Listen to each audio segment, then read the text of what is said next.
we get started, let's take a look at this. Absolutely fucking beautiful. There's EMF in the background somewhere. There it is. Oh yeah, that is nice. That's a nice background.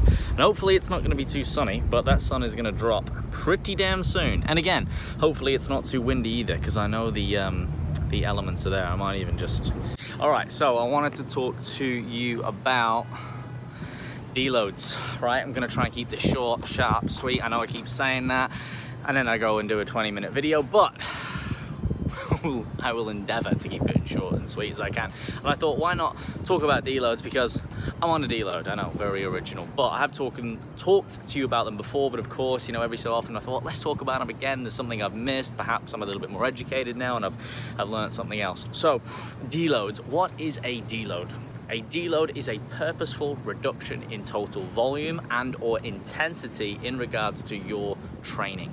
Now, why would we have a deload? So apart from the obvious, we would have a deload to reduce the fatigue of which we have acclimated or should be accumulating within a training block. So a block or a mesocycle, if you like. So that could be 4, 6, 8 weeks, depending on, you know, how advanced you are, to be able to express and realize the strength we have adapted to, or the skills we have adapted if we are more strength-based athletes, or if we are more physique-based athletes, like a lot of you here want to get big, jacked, and look aesthetic, as the kids say, then, you know, you want to reduce that fatigue so that you can continue training without, you know, burning out with performance, and also not necessarily overtraining, because a lot of people say, oh, I'm overtraining, and we want to overreach, and that's where we purposefully, you know, sort of do a little bit too much on those latter weeks before the deload.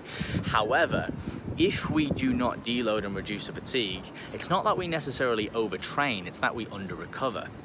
And the reason why that is to really overtrain, you have to be a very sick individual. You have to be very sadistic. You have to be able to tolerate a lot of pain, because a lot of the time the body will shut you down before you can even overtrain, because you'll just be exhausted, right? Your sleep will go down the drain, your mood will go down the drain, your performance, the way you feel, you'll be aching. All of these things will happen.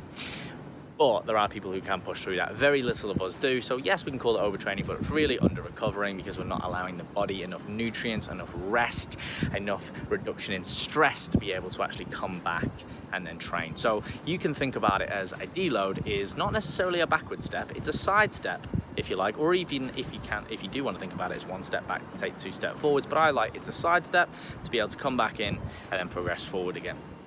And again, this is something that the more advanced lifter you are, so for example, the more years you've been training intelligently, you know, the more you've got out of your physique, the more muscle you've been able to accumulate, the more frequently you're generally going to have to do this, depending on your training, your frequency, because you're juggling a lot more volume, you're juggling a lot more intensity, and generally the frequency is up there too.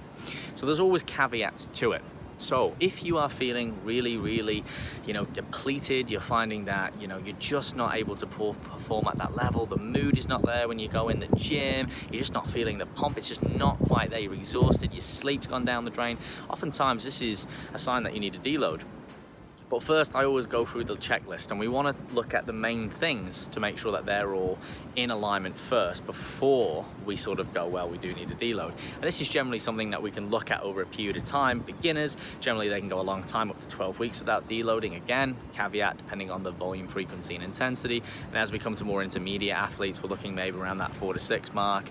8 weeks depending, again, and then advanced athletes every 4 to 5, 6 weeks usually. Again, depends on the type of athlete and all of those other variables which we talk about within the training fundamentals. So first of all, ask yourself, how is sleep? Is sleep adequate? Has it been good? You can only get away with shit sleep for so long, especially at the latter end stages when you're more experienced.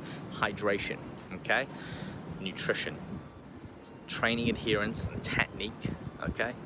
Sleep, stress levels, hydration, training adherence and performance, and also skill acquisition. So there's a few things I like to go through that checklist. It's usually 5 major things. They're the categories that I like to go through and ask my athletes, the people that I work with, humans. And by doing that, I can generally gauge whether someone needs a deload. But if you're programming intelligently, that should be built in. You should have tapers. Tapers are not always deloads. They're just where you taper that volume. Might not be as accentuated as a deload to be able to come back in. So we can have introductory weeks, we can have build week, attack week, we can have peak weeks, etc. Again, it depends on the athlete and what the goal is. So it's really important to get your head around this early on. A lot of people don't know what these are. Again, they're not really sort of understanding the fundamental principles of training. That might be just someone who's gone in, they want to lift weights, they want to look good. They've done that, they've achieved quite a lot, and then they start spinning their wheels, right? They're in that intermediate stage that I always talk about.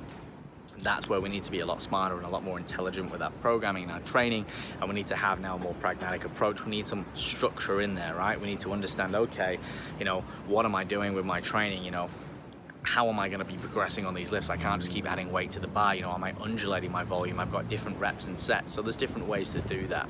And some key takeaways for deloads for you if you are in the gym right now and you're thinking, okay, how would I take a deload? Well, easiest thing to do is I would keep the intensity the same unless you're working up to very, very heavy loads and you're a power lifter, in which case I would taper that back because there's only so long that you can stay at your peak strength for.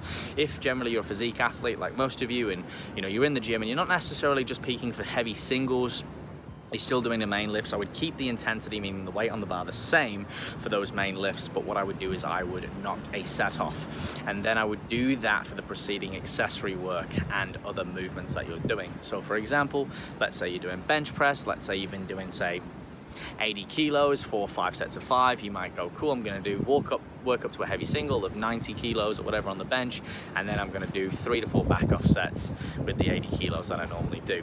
And then my preceding sets, I normally do 4 sets of, say, 8 or 10 or whatever it is, knock it back, knock a set off. So I go to 3 sets of 10, etc. So you're generally knocking a set off. You want to be working with relatively the same loads unless you've really been pushing it, and you might even have to lighten the loads a little bit.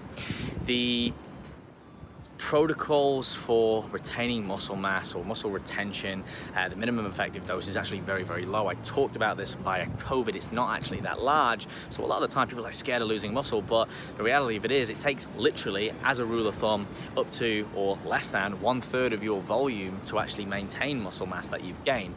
So you're not just all of a sudden after a week of you're still going to be training in the gym but reducing the volume a little bit, lose all that muscle. It might look a little bit flatter, you might even look better because you're replenishing the glycogen, you're able to do something with it. Driving through my fucking video. Rude.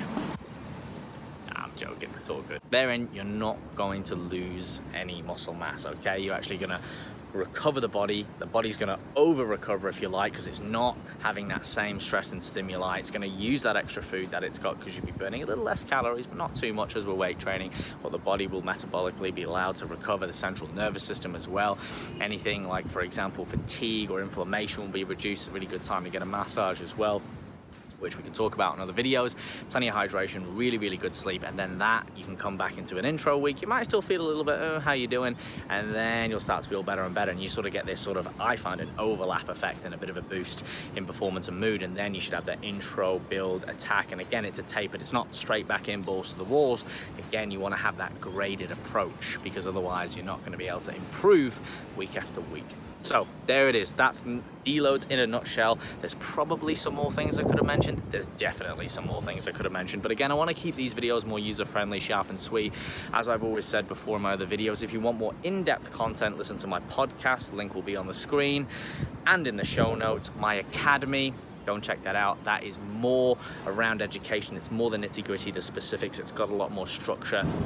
It's very pragmatic in its approach. We go through all of the main points and the nuances. These YouTube videos, yes, they're important, they still work, but they're a little bit more scattered, they're a little bit more fun, just so you can kind of have a watch while you're doing whatever it is you're doing, have a little bit of fun, have a laugh, and take away some quality, valuable knowledge too. So guys, as always, if you like the video, make sure to like the video, comment if you've got something valuable to add, say, or contribute, and of course, subscribe for weekly videos. Hit that bell icon so you get notifications every time we drop a video. And of course, in the meantime, until next week, stay fearless.